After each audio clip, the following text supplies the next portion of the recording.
Shattered Pieces by Orpheus Kidwell, Chapter 23.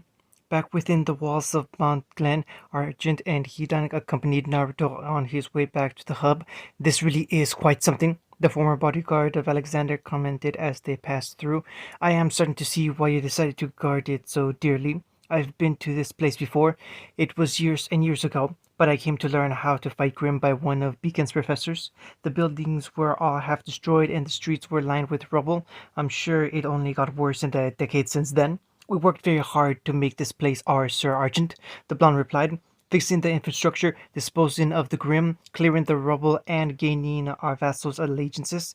There was an immense amount of labor we had to put into it. Of course, we wouldn't give up our home to someone who didn't even want it until we fixed its problems. If Beryl had truly cared to remember Mount Glen, we wouldn't have been able to do any of these things. We made this our home, and that was the moment it no longer became the property of your kingdom or its nobles. Truthfully, I cannot find it within myself to blame any of you. Unlike those White Fang, it seems that you all built up rather than stole what belongs to others. I do have to commend you for that. Whatever Argent thought he'd heard next, the Hidan surely surprised him. I mean, we used to be with the Fang. Argent swiftly turned to regard the acolyte, who just stared at him blankly. What, you're thinking that Lord Uzumaki and I look like humans, right? Argent nodded his head. Well, he's not. I am, though. Wherever Lord Uzumaki goes, however, I go, and I would have sacrificed any one of those fuckers if they tried to stop me, too. The look in Hidan's eyes. Arjun surely did not like it. That sort of zealotry was dangerous. If the boy had someone as powerful as this man so enthralled with him, that could only mean he was that much more powerful than him. Stop it, Hidan, Naruto commanded, motioning Arjun to begin walking again. It is true that I am a faunus, despite my looks. My story is not really that happy, but it made me who I am. I was born into the Elysian dust mines, you see. It is no place for a child, but Atlas is Atlas.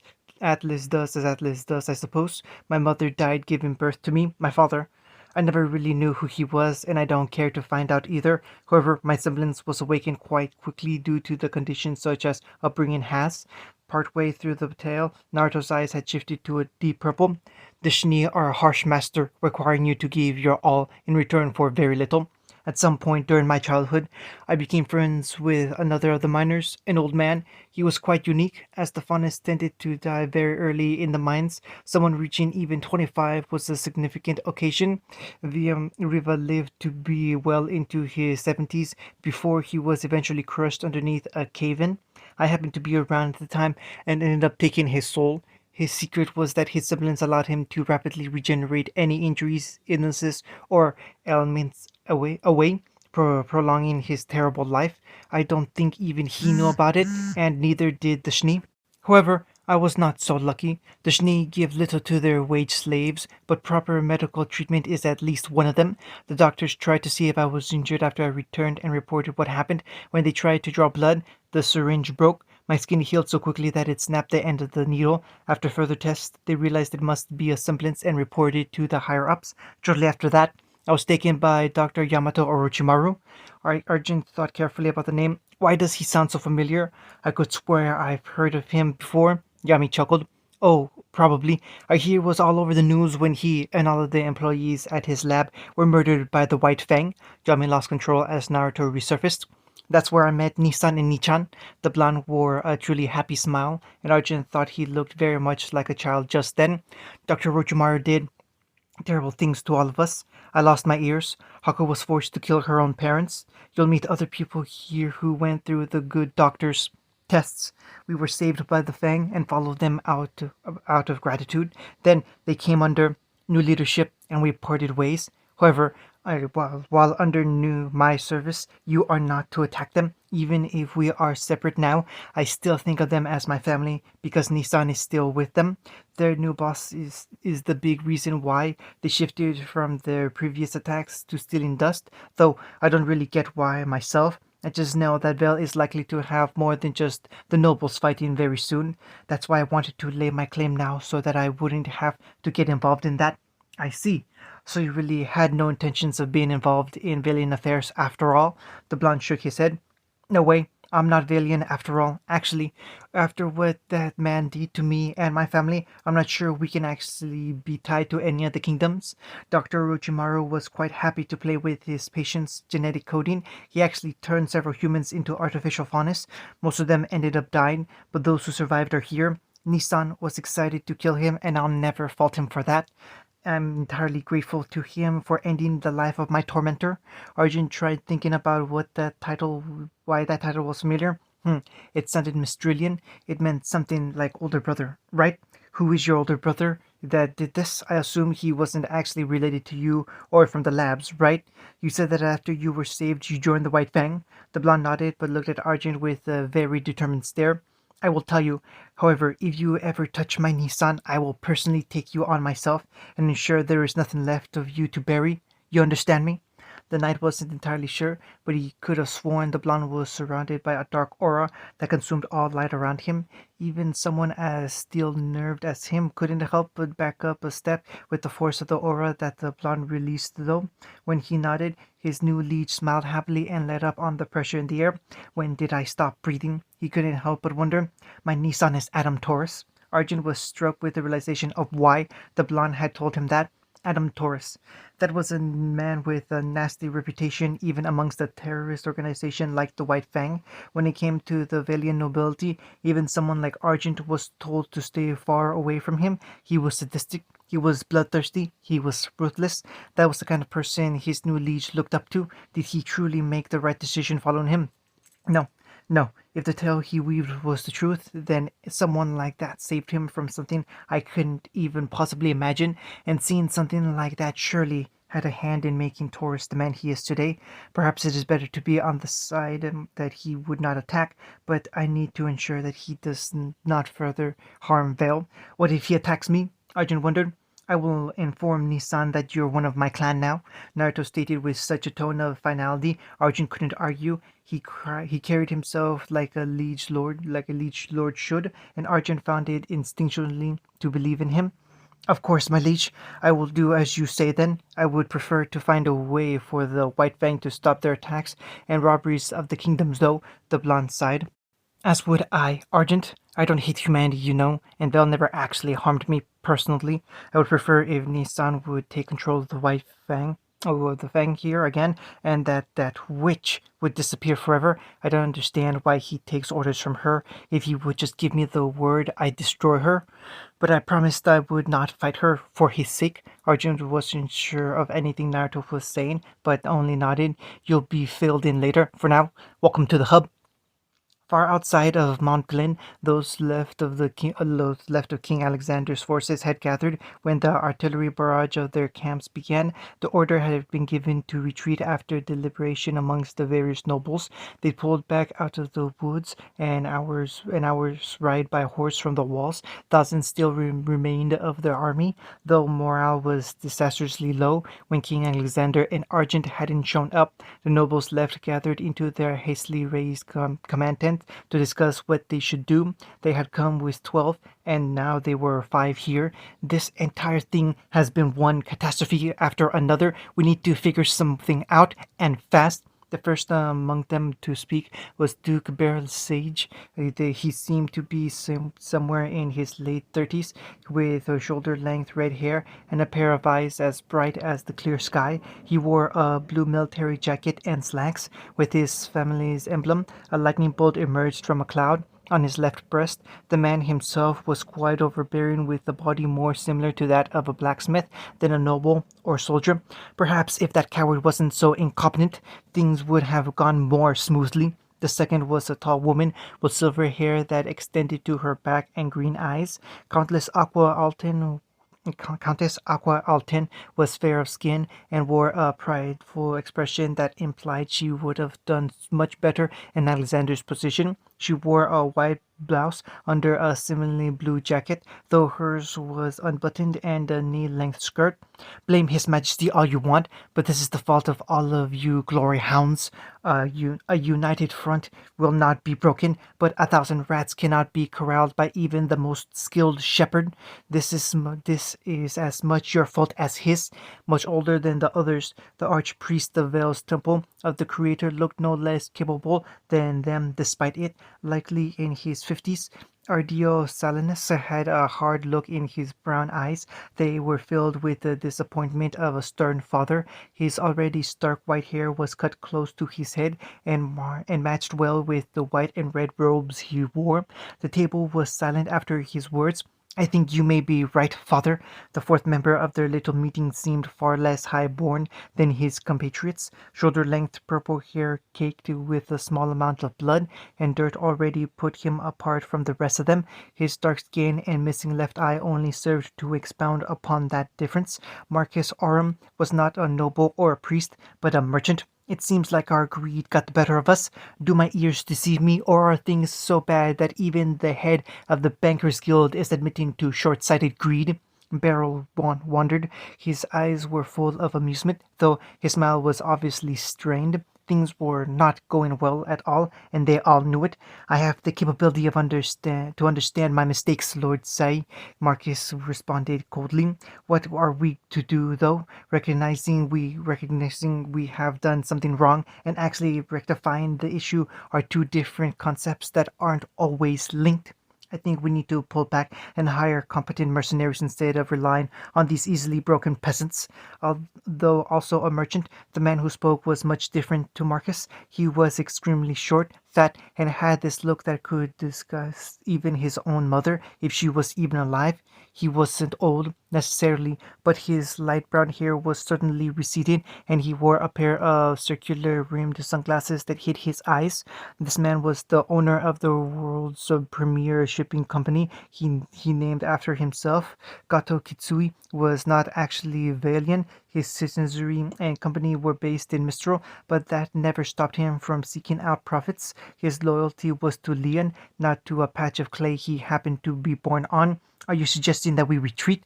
Aqua asked, displeasure thick in her voice. You think we should run away from a bunch of animals? Gato would have given her a look had his sunglasses not been on. He didn't need to respond, though. What do you think we're doing right now? We've already got our tails between our legs. We may as well leave with our lives rather than die for nothing. Arduo chastised. We're all that's left, and His Majesty may have been captured by the Faunus or killed by those strange bandits in the forest for all we know. We don't have much choice in the matter, unless you'd rather make a charge through artillery fire. She quieted down at the question, but looked no less angry about the entire situation. Any further discussion was quickly put on hold, however, as all of their scrolls began to emit a very high-pitched tone in unison. Quickly pulling them out and trying to figure out what was going on, they were surprised as the hologram function activated on its own to show a teenager. I hope I've gathered your attention. He spoke with little emotion in his voice. This is a message for all valiant combatants that are still alive in the area. I am Lord Yami Uzumaki, Chief Strategist and Commander of the city of Mount Glen. Based on reports, surveillance, and observations, I am fully aware that your forces have retreated to a section of the forest approximately an hour away from our city, and I am fully prepared to give a bombing order to wipe the rest of you out unless an unconditional surrender is given. We are not afraid of the king's men, not after the performance they have given. King Alexander has already been disposed of, and you will be no different. The boy then made a hand gesture to someone out of sight, who handed him something. It seemed to be a round object wrapped in Vale's flag. This will be delivered to Vale's castle in 12 hours' time, whether anyone here survives or not. Unfolding the parts of the flag that kept it hidden, Yame had revealed the decapitated head of the former monarch. You have 2 hours to pack up your things and head back to Vale. Our eyes are on your location, and if you so much as take one step towards Mount Glen, our planes will erase that section of the forest from reality. Think over it carefully. With that, the transmission ended, the hologram cut itself off, and the 5 remaining members shared a look. Things are even worse than I thought, Duke Beryl muttered, trying to find any other thought in his head besides that one. Lady Alton, Gato was right in that we need to make our way back. Whether we come back with mercenaries or not is something else entirely. The entire country will be in disarray after this. His Majesty didn't have any children, nor any siblings. I'm certain this will cause all kinds of issues. I can't help but think perhaps he was right when he said we should simply allow them to have the city. Hindsight is clear sight, though, I suppose. We must make haste. If they could transmit that directly to our devices, they really may have eyes even in here. I'm uncertain what to say regardless. These faunists accept that they really are quite crafty. They have won today, and we have lost. Our goal now should be to go back to Vale and keep things together as much as we can. Without its hounds, a flock will wander into the wolves after all. Each of them were contemplating the ramifications of this new information. Aqua seemed to be trying to hide a smile beginning to form. Gato did no such thing though. War generated profit after all. End of chapter 23. Shattered Pieces by Orpheus Kidwell, Chapter 24. Blake was usually quite talented in the art of ignoring everything her team said in lieu of reading. It was a skill she had practiced while with the White Fang, but Yang had truly been the key to mastering this most sacred of arts. There was very little that could interrupt her focus as she soaked in the vivid landscape and fantasy atmosphere of her favorite novels. It really took something sudden and unexpected to do something like that. Something like Naruto, she muttered under her breath. Where her room had been quite loud before, her teammates looked at her, unused to her speaking. They had been in a heated discussion about something or another. She wasn't really sure, but it was probably something really minor that she didn't care about. Would you say, Blake? Oh, are you trying to take the side of your loyal partner? Exploding dust is the best, right? Well, at least it was related to being a huntress this time and not arguing about which actors were the best looking like last week. She was pretty sure a fight was going to break out from that. No, if you'll excuse me, I need to be going. Shutting her book, Blake placed it on her bed and walked out of the room without another word. She knew that feeling too well for it to be anything else. Naruto was close, and he wasn't holding back on his aura. Well, he was, but not as much as he should have been, considering she could feel it. That meant he was likely somewhere in the city. Why would he be, though? What's up with her? Weiss wondered curiously as Yang and Ruby shared a mischievous look. Or are you two going all of a sudden? The Shini Harris demanded to know.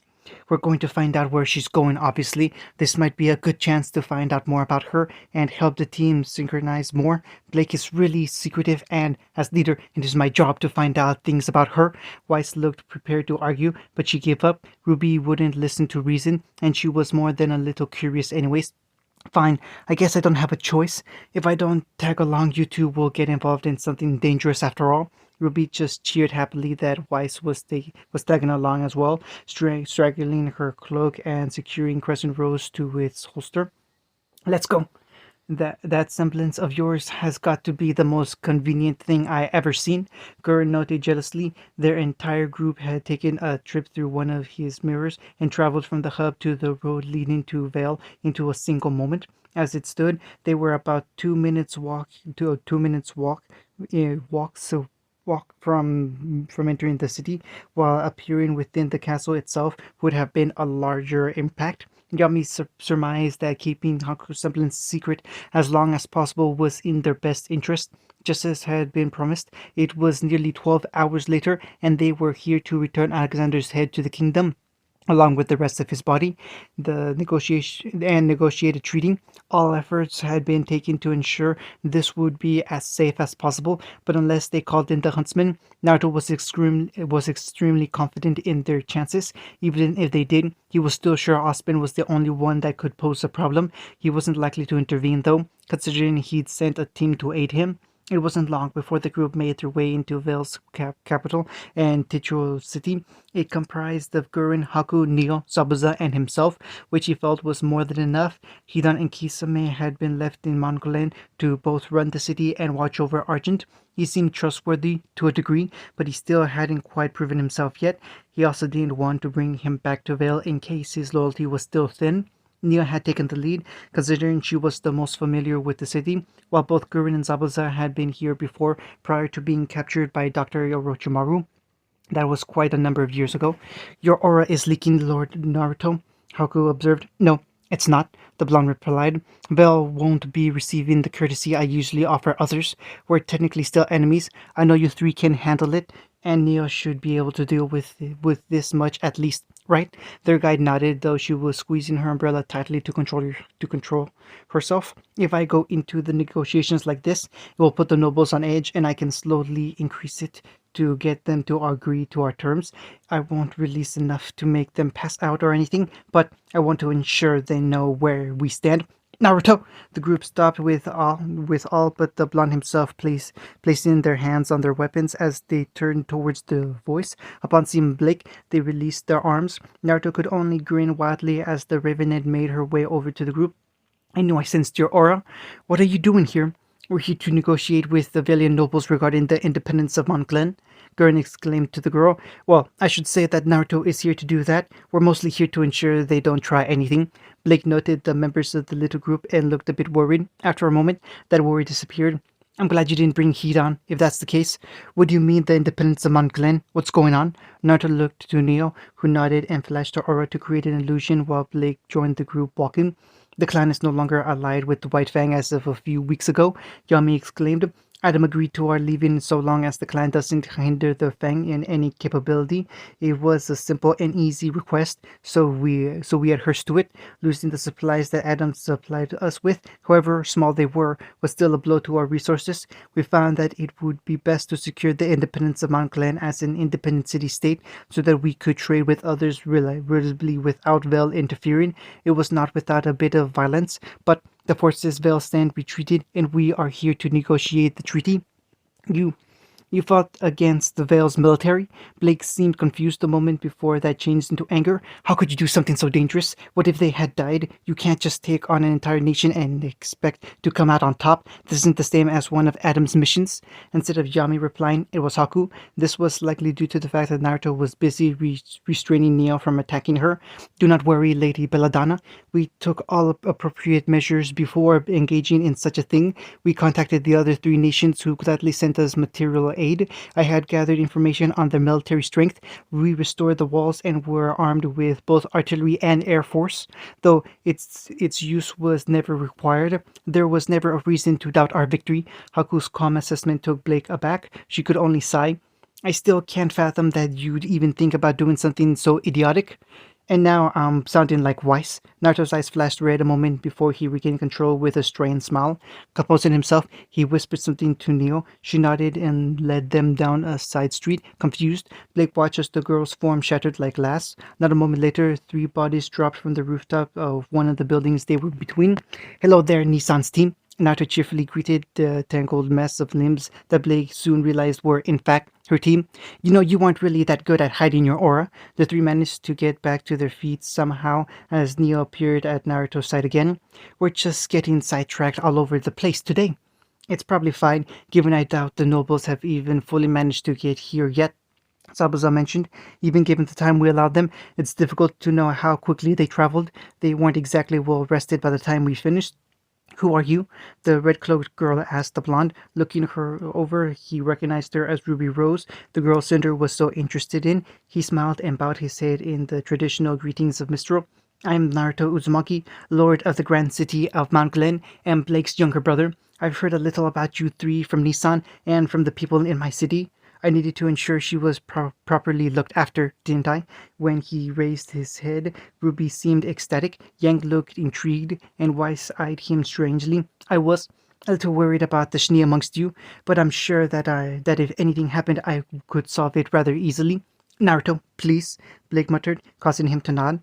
Naruto isn't my biological brother, but he's still my brother nonetheless, she remarked. The others noticed she was lacking her usual apathetic tone, and there was more than a little emotion in her voice. That, more than anything, put them at ease. They'd never heard Blake lose her monotone in all the months the team had been together. Oh, wait, I recognize you now. You were the kid that ambushed us at the Emerald Forest, Yang exclaimed. I didn't know that Blake was related to any nobles, though. That's pretty cool. Blake turned away, fighting to keep an embarrassed blush from surfacing. Even though she wasn't related to Naruto, and he wasn't a noble, the statement wasn't incorrect considering her father was the leader of Menagerie. Oh, and you're the girl that fell from the tree? Neil simply gave Yang a look that the blonde refused to back down from. I've never heard of this city-state of Mount Glen. Weiss interrupted, looking at Naruto suspiciously. Why is that? Naruto's eyes turned red again for a moment, but quickly became blue as he retained control. We are a relatively new state, he replied with a smile that didn't reach his eyes.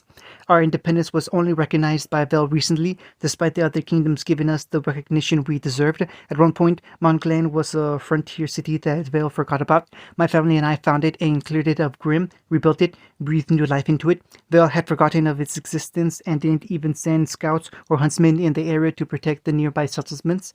It was only after they saw what they could have had should they have put in the work that they wanted. Weiss frowned at the statement.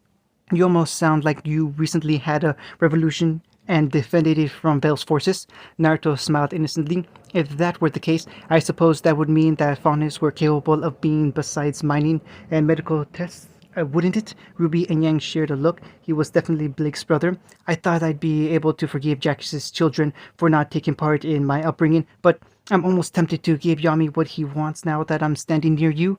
You're Blake's teammates, though, so I'll keep myself in check. What are you talking about?